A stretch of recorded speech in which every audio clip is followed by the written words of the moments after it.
Hey guys, it's Anne here, and in today's video I wanted to do a little bit of a beauty book review. So I had gone to the library and picked out a couple of books, specifically the Kevin Aucoin books, because a little reminiscent, they were the first sort of makeup beauty books that I'd ever seen. This is obviously before there was YouTube, we really only had magazines. And so when I was looking at those books, I was trying to find out what other beauty books were there in the library. Particularly, the one thing that I want to do a video series on is skincare. It's really, really hard to find beauty books on skincare that are not, how should I say, superficial. A lot of them are on how to make your own skincare at home, which is fine, but I'm trying to look for some books that are interesting. I actually haven't found anything that's super goes into the detail and the chemical, all that interesting stuff that I'm looking for yet. So if you do have any recommendations, I'd like to hear it.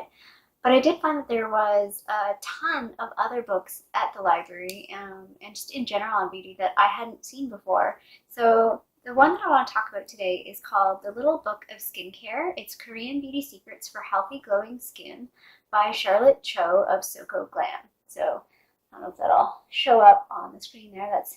I borrowed it from the library, so it's on my tablet. And the book is written by Charlotte Cho, and Charlotte Cho is the co-founder of Soko Glam, which is, again, something I've never heard of.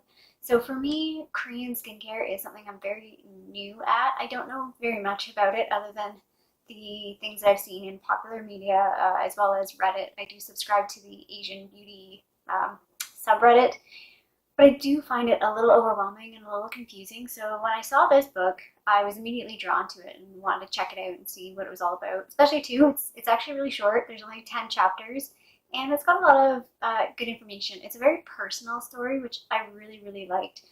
She talked about growing up, and she didn't really have a whole lot of knowledge on skincare, but apparently her parents did. She just, like any other teenager, didn't listen. So I felt that was very relatable to realize, like, as a teenager you really don't know what you're doing unless someone tells you. You really are oblivious to skincare, particularly too because you feel slightly invincible, I think. You don't put really sunscreen on. You use, like, I use the harshest ingredients possible because I had really bad acne, and I basically just wanted to dry the crap out of my face because it did feel better. It felt better when it was dried out because it was so oily and acne ridden. Anyway, I now know that that was wrong. I was doing anything wrong. But about this book. So she talks a little bit about her history. So she made a comment that I really, really like, that she's a Korean in America, and then when she went to live in Seoul for a while, she was an American in Korea. So that was a really interesting observation of how she felt when she was in the two different countries. And she talks about when she spent some time in Seoul and seeing all the beautiful skincare and how the culture around Korean skincare is just different than Western skincare. Specifically, she talks about how Korean skincare is about prevention, and in Western society, we're always just trying to fix things. We're fixing things after the fact, and I think it's a really interesting concept and something that we really need to think about. It's prevention, not just fixing the damage that's already done. So I thought that was pretty interesting. So the book, again, is really, really short. It's only about 10 chapters. I'll be honest, the last few chapters didn't really interest me too much. She talks about some makeup items, Korean makeup items. She also talks about some of her more interesting places to go to in Seoul. I mean, I definitely will check out her references if I ever happen to go there, which, I mean, I would love to, but I don't foresee myself anytime in the near future going to Seoul. But, you never know. Might end up being there someday.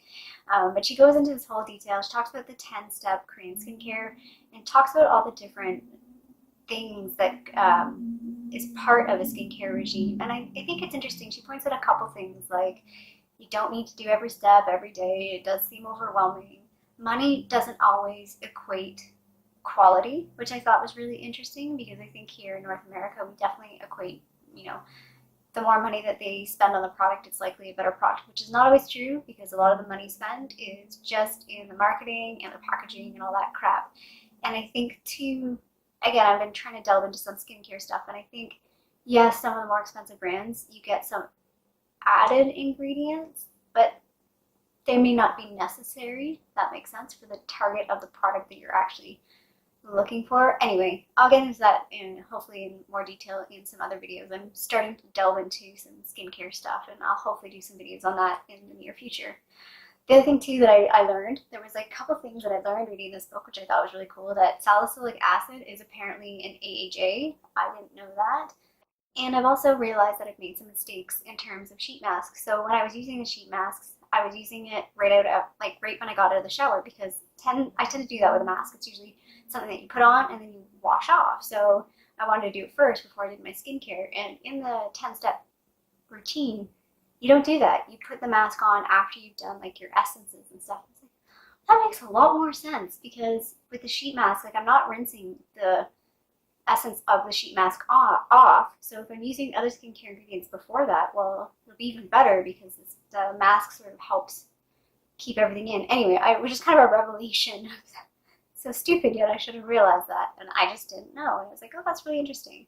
So I did go check out the website. So her and her husband started a website called SoCo Glam. Again, this is all brand new to me. They started this in 2012. I feel like I'm finally catching up to some things that people have already known all about. And the website's really good in terms of, there's a section where it talks about the 10-step routine, and goes through, like, there's a little quiz, you can do your skin type, and they also have like, so the purpose of the website was, or the purpose of their SoCo Glam is to bring Korean products to sort of the Western world, make it more accessible, which I think is really, really cool, because there's so many products and it can be overwhelming, especially if you go to a website that's predominantly Korean and you can't really read much of what it's actually saying, and you want to buy the stuff but you don't know what you're actually buying or what you're getting, whereas they make it more accessible. She even has some like kits. So there's like a 5-step kit and 10-step kit depending on your skin type, which I thought was really cool. I mean, it's expensive, but I think it's not any more expensive obviously than if you bought the individual product. So buying it as a kit is a pretty good idea if you're new and you're looking for where to start. I think the book too is good. It's pretty timeless book. She talks about her journey. The one thing she talks about a lot is I'm going to mispronounce this, the Jimjilbang, which is like the Korean spa, which sounds so intriguing. I would love to go to one, but there's apparently nudity involved, and I am so not comfortable with nudity. I am not. Someday, maybe when I'm older and I don't care so much, but definitely as of now, nudity and me are not friends. I can't imagine being naked around a bunch of strangers, or even being naked around a bunch of people that I know, like, because it sounds like it's a family affair, which I think is so cool. We definitely don't have something like that in Western culture. It's just really interesting to find out about Korean spas. I'm definitely going to check out what kind of Korean spas are here in the Toronto area, and there probably has to be one in the Toronto area. We're a very diverse city, so I would suspect that there has to be at least one. So I think it was a good little book to check out if you're interested in Korean skincare and the 10-step Korean skincare process.